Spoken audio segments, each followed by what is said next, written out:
All right, welcome back to the Go for CEO channel. Thank you so much for stopping by. And as always, remember to smash the like button, subscribe to the channel, because here is where we bring you the real deal CEOs, founders, entrepreneurs, and intrapreneurs, and some incredible stories of people. And today it's meet the CEOs, the co-founders of the Supporting Strategies Chicago Far West Suburbs. It's a mouthful, but it's an incredible business locally in the Chicagoland area. And I know that they do some things on LinkedIn and nationwide, and really just some incredible people. I've gotten to know them over the last 5 or 6 years and really just get to see kind of how they've grown, and allowed me to be a part of kind of some of their growth and seeing them, within the community and all that type of stuff. So excited to have Ms. Dawn and Mr. Elliot Hershik from, again, Supporting Strategies Chicago Far West Suburbs. How are you guys? We're good, John. Awesome. Well, hey, thanks so much for making the time. We'll have, a good 30 to 45 minute discussion here just about your great business, about what you guys have developed over the years. And, I know we met probably at a networking event. I think we were offline here talking a little bit about, how we met and who introduced us. And, it's interesting how you make connections, and then, you just kind of tune in every so often. So, and with the Go for CEO channel, we're going to want to follow you guys every 6 months. We want to bring the story of your business, of your franchise, of what you guys are doing and how you're expanding. So what we usually like to do is start off with a little bit of a story. So I don't know, Dawn or Elliot, who wants to start off, but tell us a little bit about where you started, how you got to the point that you started this actual business, and a little bit of your background. Yeah, sure. Thanks, John. About 7 years ago, we were both at a place where we were trying to figure out exactly where we wanted to go next with our job or career. And it gave me the opportunity to talk to a franchise coach. And that's how we moved down that path. A lot of people, wonder about buying a franchise versus starting a business on your own. And for us, the more we looked into supporting strategies, the more it made sense for both of us. So I don't have an accounting background, but Elliot does. And he loves doing accounting, loves that type of work. And I was always good at talking to people, talking to business owners. And so when you look at the model, it really was nice for both of us to have these different areas within the franchise to work on together. Wow. Okay. And so tell us a little bit, when you vetted out the franchises, obviously having your background, you were both corporate, right? Yes. Mm-hmm. Okay. Right. So how what's that mindset? Give the Go for CEO community a little bit of an understanding. You guys are kind of, 15, 20 years into corporate, you're kind of doing your thing, but, as you said, you got to vet out with kind of a coach almost in the franchising world, right? So tell us a little bit about the conversation between you two, and then the conversation of looking at franchise. Sure. The first conversation that Elliot and I had was making that decision for me to leave corporate, which I had been working for the same company for decades. And so it was a little bit of a scary thing to think about. Like, why would I leave this corporate world, which, was kind of a bubble, to go do this? But we had over the years talked about having our own business. And when somebody introduced me to a franchise coach, who I had no idea those people even existed. But it was great because they take you through a lot of questions, talk about what you would like to focus on, how much money do you have to spend, where do you see your future? And so you do work hand in hand with them to figure out exactly, what types of franchises would be good for you. And when the coach that I was working with talked to Elliot and heard about his background, that was one of the main reasons that he brought Supporting Strategies to us. And so you go through these different franchises and figure out what you think might work, what won't work for sure, maybe, that kind of a process. And so there were a lot of discussions about, probably 3 franchises that we thought would work for us. But Supporting Strategies kept coming back to the top. And it was because, again, we felt we could both work in the business together and grow it. That's awesome. So Elliot, any feedback on kind of the way you were feeling and just maybe that turmoil of, man, do I leave corporate America? Does Dawn leave first? How do we strategize? What kind of, funds do we have in reserve? Those types of questions. Well, all of it went into that decision process, right? So the first decision was, when Dawn was surviving yet another reorganization, except to survive this one, we were going to have to move to corporate headquarters. And we call it an adult decision, right? We said, no, we don't want to go live there just to have this job anymore. So she took the severance package. I had slid out of pure accounting into an operations role, and I was looking to get back into accounting at the same time. As Dawn mentioned, she was introduced to a franchise coach, and the people who do well at that job have learned to talk to the spouse, because otherwise they go down the path, and when it's time to actually pull the trigger, the spouse goes, oh no, we're not doing some version of, we're not doing this because I'm uncomfortable without a regular paycheck. So he spoke to us earlier and he went through it. How much capital do you have to actually invest in the business?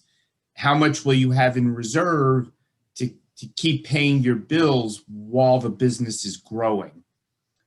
What do you like to do? What do you not want to do? Which businesses are capital intensive, which aren't.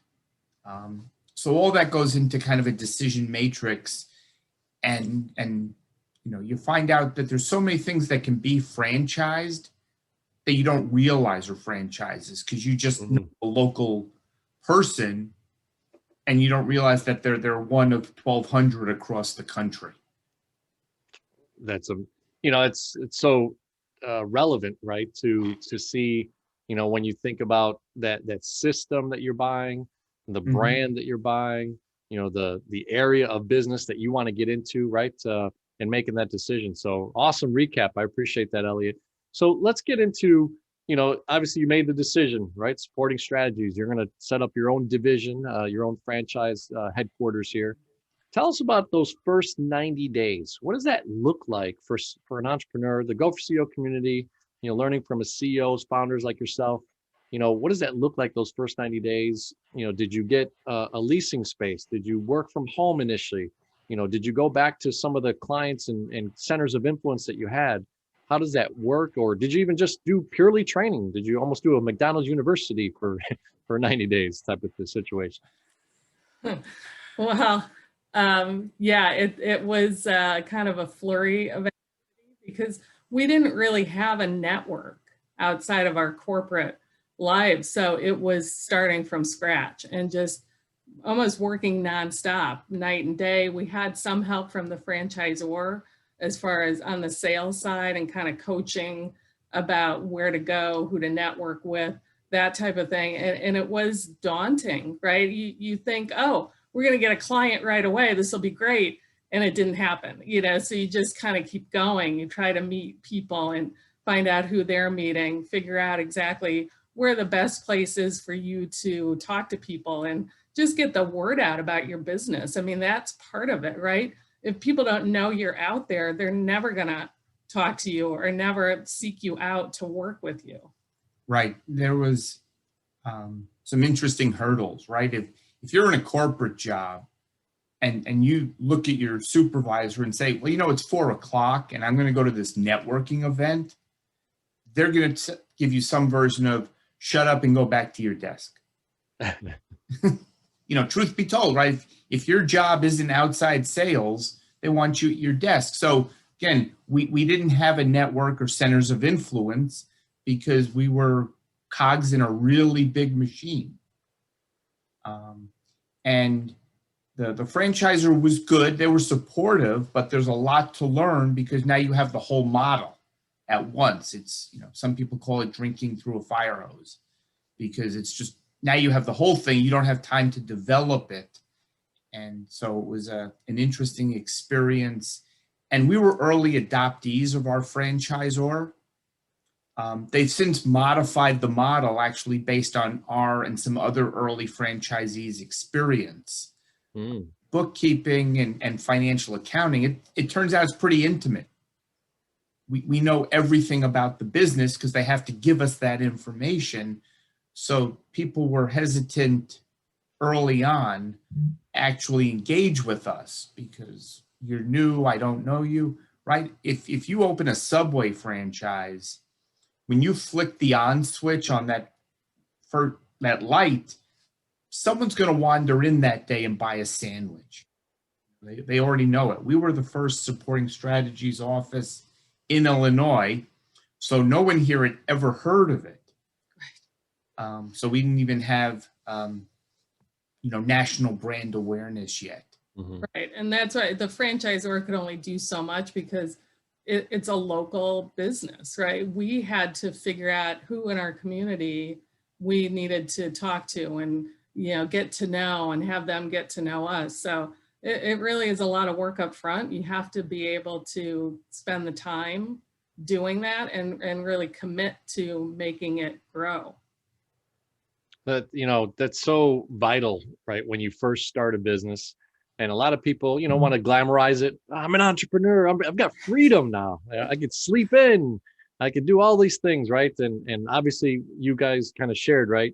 The first 90 days, first 6 months, probably the first year, right? I remember 4 or 5 years ago when we first met, kind of seeing you at the Naperville Chamber Conference, running into you at like I think one of the chef events outside, or just little different things, and seeing you on LinkedIn and very active and putting out, information and stuff. And it's just really cool to see, but nobody really understands the grind sometimes, right? So of just kind of, lifting yourself up, and especially you guys, like you said, you didn't really have a specific network that you went out to, but interesting. So what were some things that I guess supporting strategies, I guess gave you as a framework, at least, so people can see kind of the taste of a franchise? Like if you would have done this completely on your own, is there some things that you feel like the franchise model gave you that at least kind of added some support to it?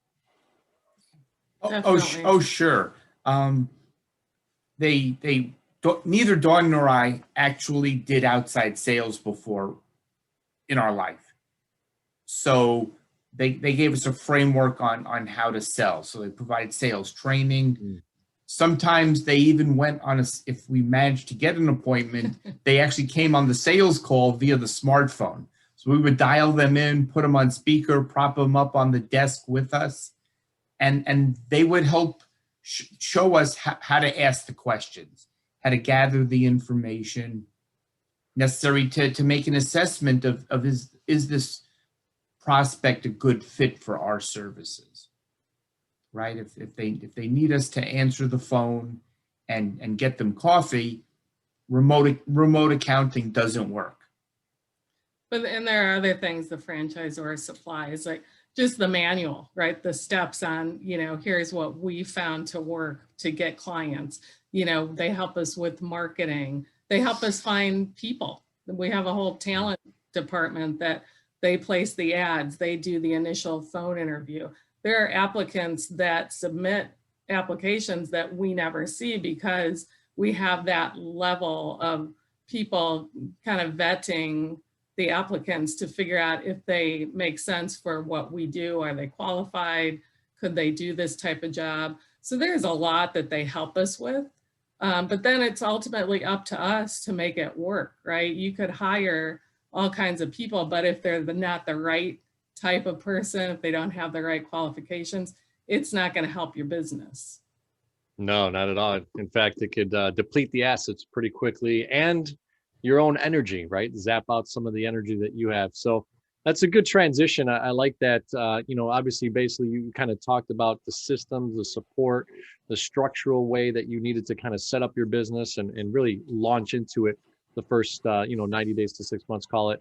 Now, when you say that they were vetting out people, was it something that you guys attacked pretty quickly to bring someone on staff, or did you take, a year or so and then bring on someone that maybe was part-time or full-time? How did you strategize that?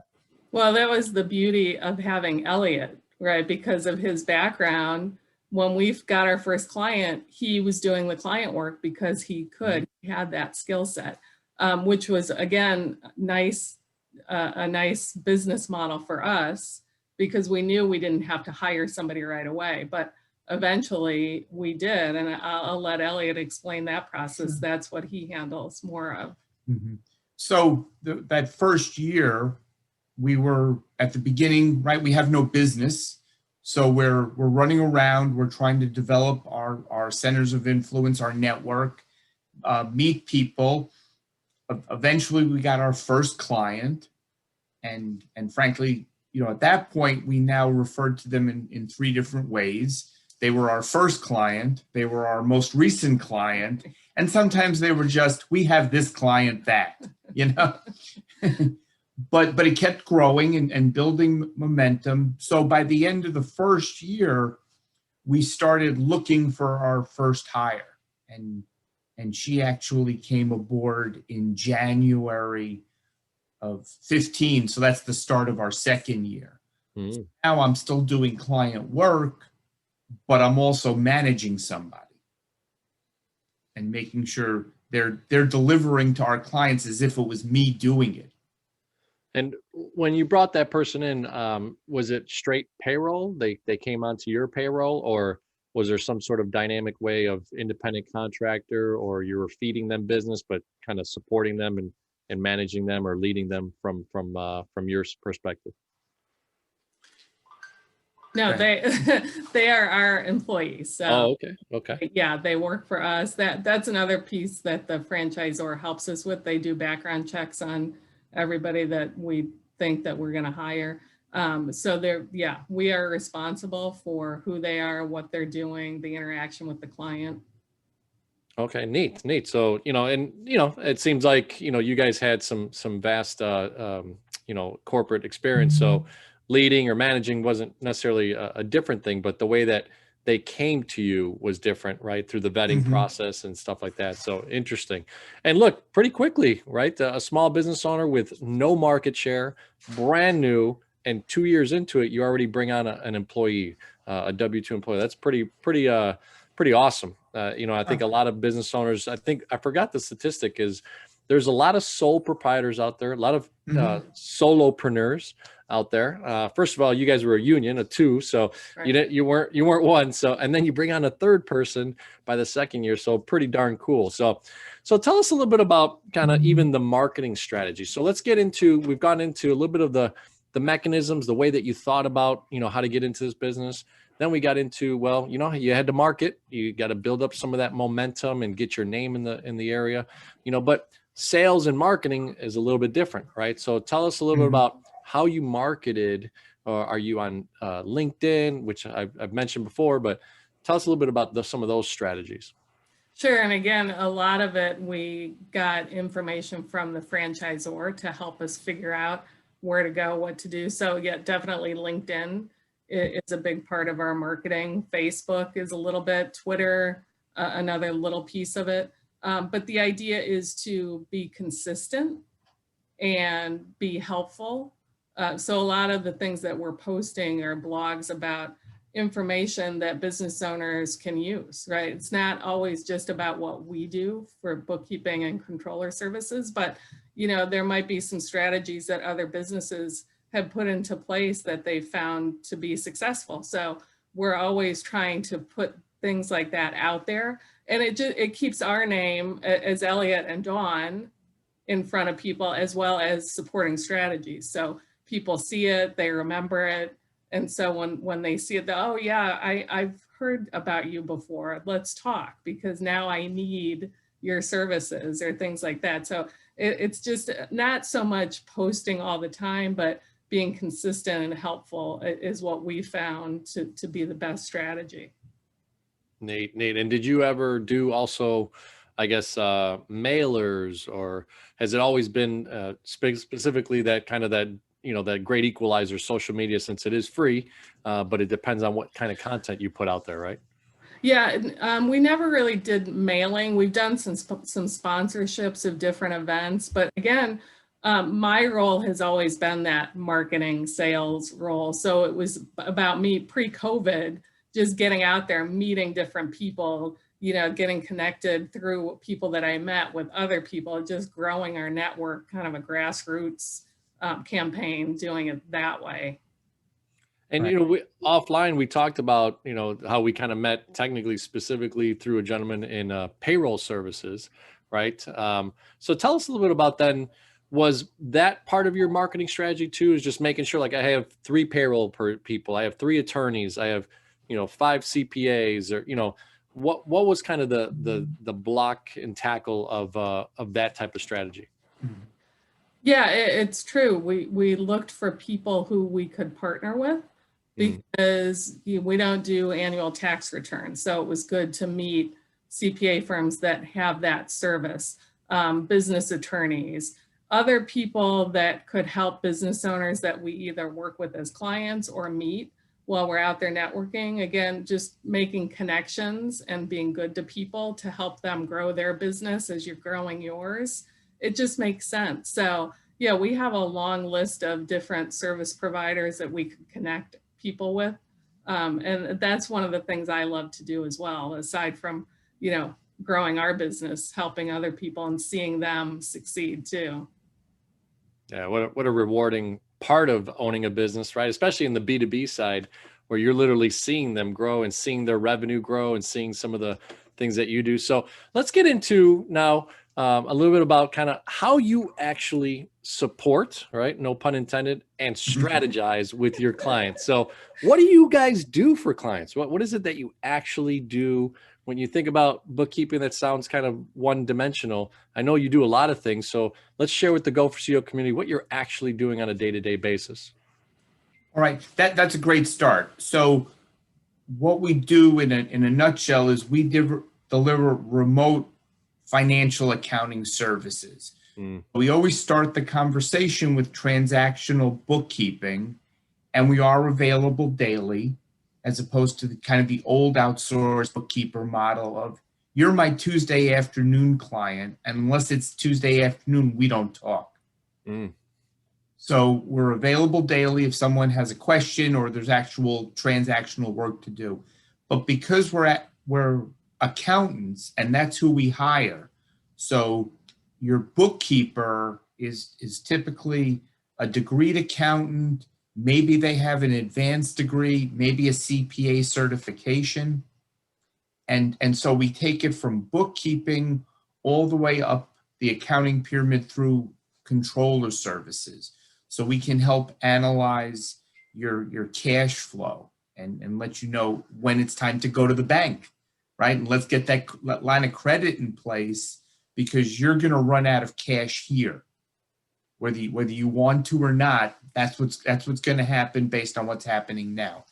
We can analyze your financial statements, help you prepare a budget, so then you can do an analysis of what's actually happening versus what we thought was going to happen. And then you start getting business insights to further help grow your business. You actually know what's going on. Some business owners just want to say, I have cash in the bank, things are good, as opposed to, that client you think is your best client may not really be your best client, or that product you're in love with, you need to stop doing that. It's not making you money like you think it is. So you do get into the weeds of just, analyzing even within the business. Like you just said, maybe there's a onset of 5 or 7 or 2,500 products, and which one is selling the most. You also can be in that net 30, 60, 90, right? Accounts receivables, I'm assuming, right, is what you're talking about. And just, hey, heads up, this great client actually doesn't pay you for 97 days. What's going on with that, right? So was that what you're talking about? That's exactly what I'm talking about. Maybe I should start bringing you on sales calls. Yeah, well, that is part of what we do. Once we get in there and know that we can trust the numbers, and we really dig into how the business is operating, the procedure in place, we might start making recommendations on a more efficient way to do things within the operation so that the business is running more smoothly. and the business owner can focus on sales and things that they do to bring in revenue for their business. And look, guys, there's some vulnerability to that, right? As you said, this is a relationship based business, especially the service that you provide. Small to medium sized business owners, but letting go of that money side, or not knowing exactly where everything's going, or like you said, some business owners are like, I got 30 grand in the bank. I feel great about business, right? And that's just not true. But you've got to painfully tell them sometimes, hey, you're headed down to a dark hole per se, right? So tell us a little bit about kind of that transition. What's some of the dynamic ways that you start to, when you first meet a prospective client, what are you challenging them? Is there some sort of funnel questionnaire system that you use? How have you kind of developed your strategy? Because now, you guys have been in business, I think 8 or 9 years. Only 6 years. Okay. All right. I was doing the math from 2015. Yeah. But if you look back on the amount of hours we put in, sometimes it feels like 8 or 9. That's true. Yeah. Because worked 8 or 9 years worth of it, right? So because the 40-hour week went away. No. You own the 24-hour day. So, that's right. No. Yeah. Well, so tell us a little bit about that scenario. Is that client onboarding experience? What do you guys feel like? And that's one of our ending questions, but let's take us through a little bit of that, because I'd love for the community to just kind of hear, what is it that business owner and you need to start to mesh your minds together so that really it works out to be a great partnership? Sure. So typically there is a reason for them to either seek us out or be introduced to us, right? Either the business owner has been doing the work themselves, whoever has been doing it maybe is retiring, different scenarios like that. So when we have the initial conversation, we have a list of questions. We want to find out about the business. What exactly do you do? How do you get revenue? How are you handling the bookkeeping piece now? Really dig into some of those specifics so we have a good understanding of how we can then help them and work together.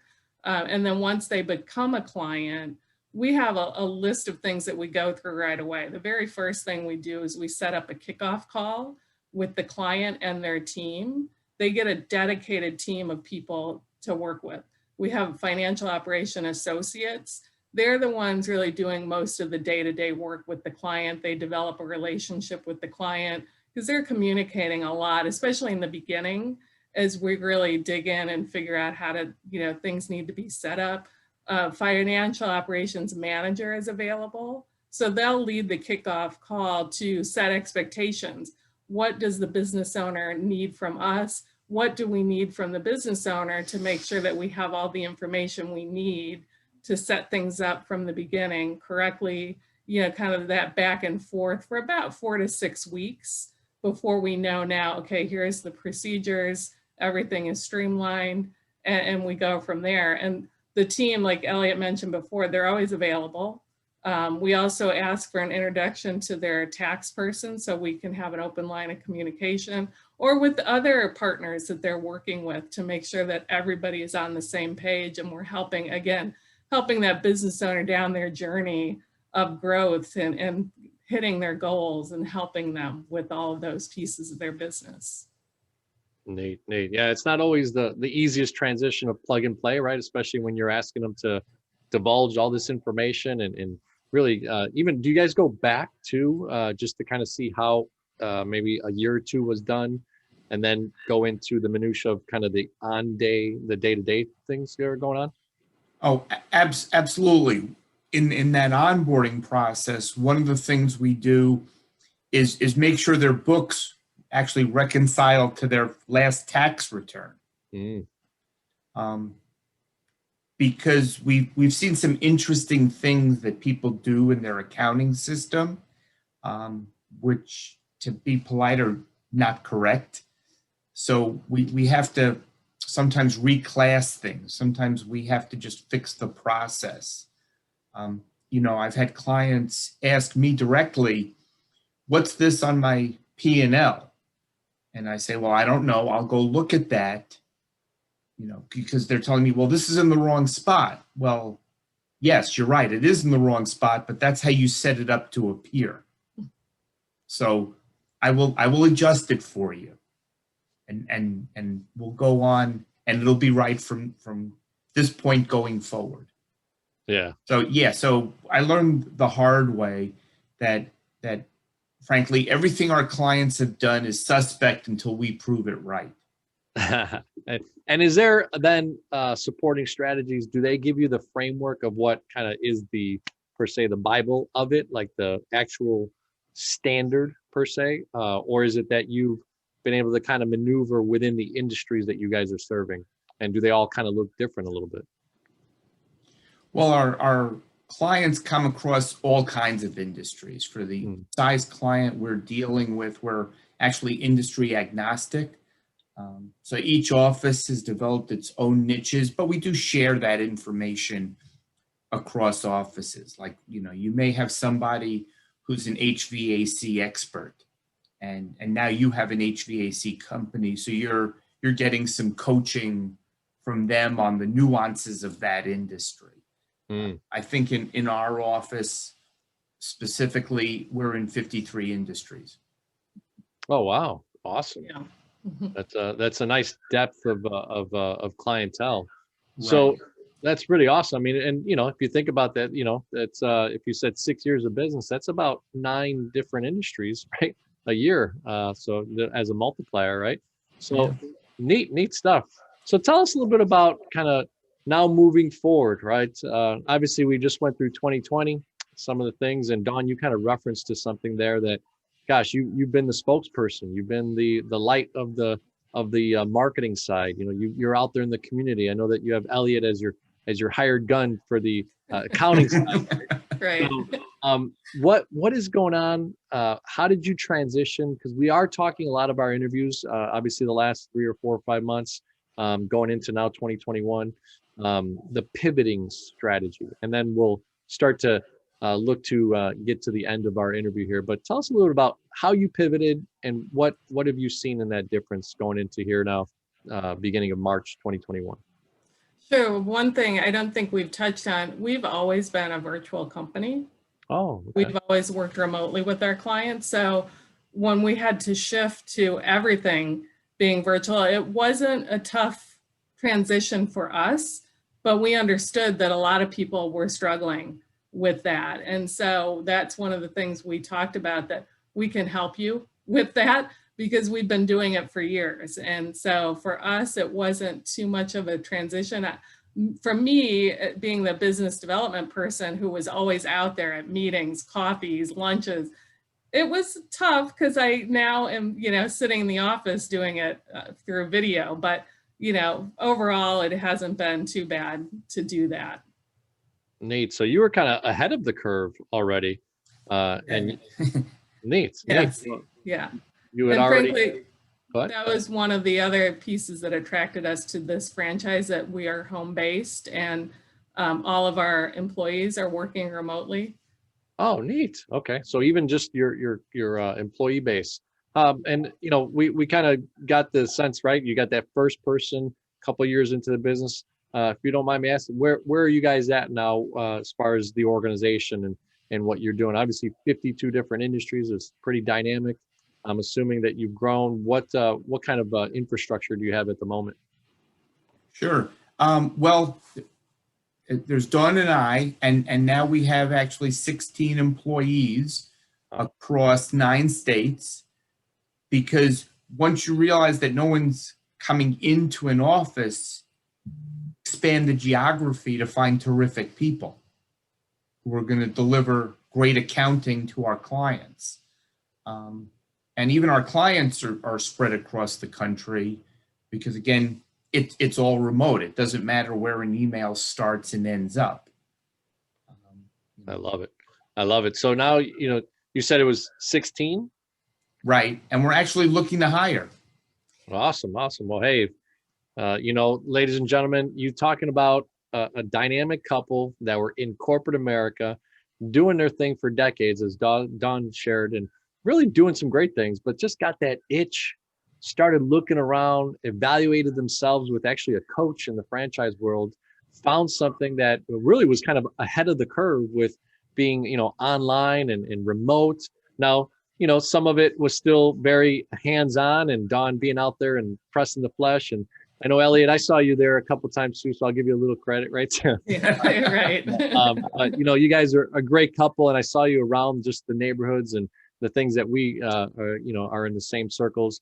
So, love that you guys came on. One of the things with Go for CEO is we want to reconnect with you in 6 months and just kind of see the journey of your franchise, of what you guys are doing. And hopefully you're in all 50 states and you're just killing it, and, just sharing that story about what you're doing. And we'll go into different areas. But for now, as we kind of end up in the interview here, we like to go through 3 questions, which is C is client experience, E is for employee engagement, and O is for operational excellence. And the E, I'm actually very interested because you're such a remote type of business. I'm going to love to hear that one.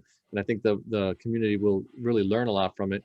But why don't we start with that value proposition, maybe 30 seconds to a minute of what is the difference of your business as a value proposition when it comes to client experience? Yeah, John, frankly, I think one of the things that sets us apart is we do become part of the client's team. We get so ingrained in their business, and the business owner gets to know the team that they're working with. They really build a great relationship with each other. So it is like having their own employee, because they're, day to day working with them, like you said, kind of getting intimate with what's happening and helping the client be their best. Love it. Love it. So now this is one I was kind of curious, since you kind of have been a pioneer in some ways of this remote, employees type of things. I'm sure you're having to deal with different states and all that type of stuff in employment. So tell us a little bit about, how do you keep your people engaged? What's going on with employee engagement? All right. A lot, because we always say there's no chance encounters at the fridge or the water cooler in a remote environment. So the managers have to work to create those opportunities. Not every conversation is going to be debits and credits for this client. Sometimes it's just, how was your kid's baseball game over the weekend? How'd that math test go? What color did you decide to paint the dining room? So we seek out those engagements. So we have, each team has a weekly meeting. All employees on that team together, they can group think and problem solve. They can find out about each other. In addition to that, the managers have one-on-one calls. Like I said, they have to initiate these. Of course, you want two-way communication, but the managers have to create the initial opportunities so that people are comfortable.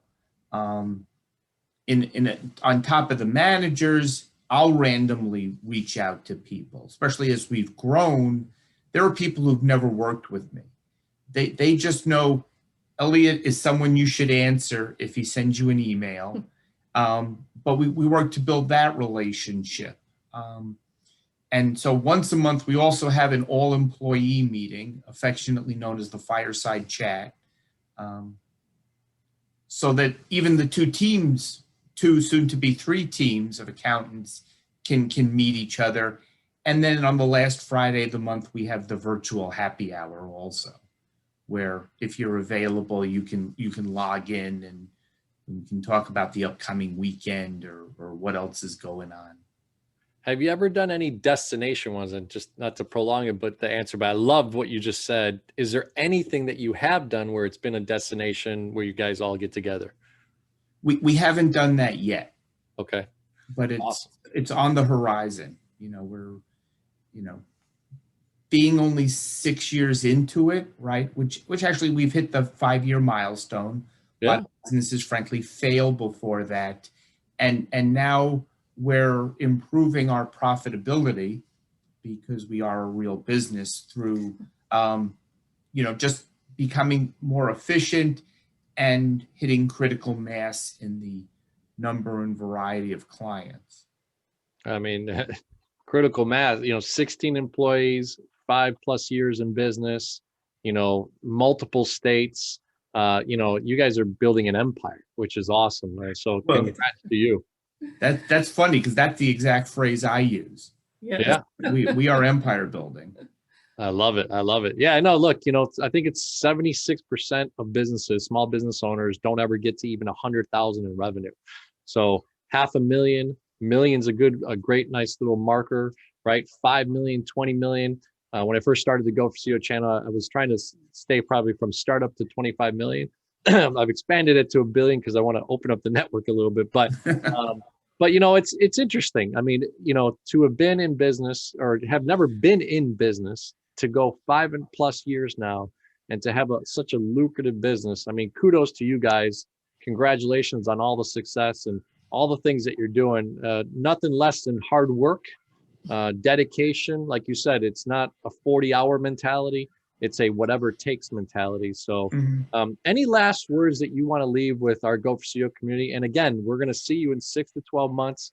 We'd love to really have you back on and build some sort of tribe and following to your brand. So any last words on your guys' side?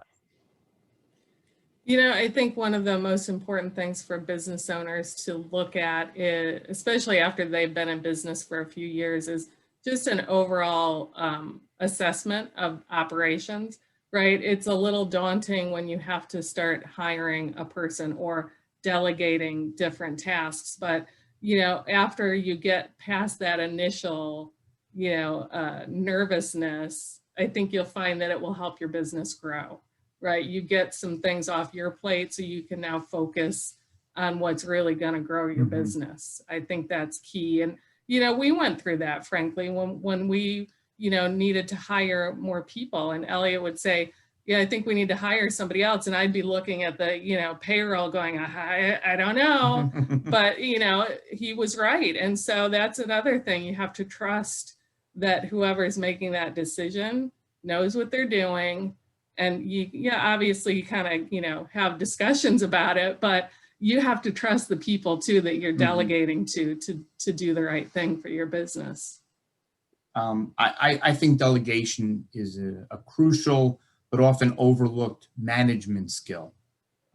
Our business was never about how much accounting I could deliver. It was always about how much accounting can we manage. I love the phrase there. Not how much accounting I can deliver, but how much accounting we can manage. Neat. All right. Well, hey, that's like a mic drop. I love that one. Well, thank you so much, Dawn and Elliot. What a great power couple, and really just the success is really, I think it's really neat to see. I've not gotten into business with my wife. I've had a couple of small businesses here and there, and then I went back to corporate America just recently into the banking world and kind of reestablishing myself and may go back again. And part of the Go for CEO channel is kind of still having my entrepreneurial spirit grow, because you could become a YouTuber nowadays, as the kids say. So hopefully we grow that. But again, ladies and gentlemen, the Go for CEO community, we will have the contact information for Dawn and Elliot, their business model and what they're doing. You can learn so much from it. So I hope you get to replay this. Remember to subscribe, leave a comment for them. I know that this will be on LinkedIn, on YouTube, on Anchor for our podcast side, on Facebook and our group. So we'd love to have you guys. Thank you so much for making the time, and really appreciate everything you're doing in the community and nationwide. So you guys have a great day, and looking forward to seeing you soon.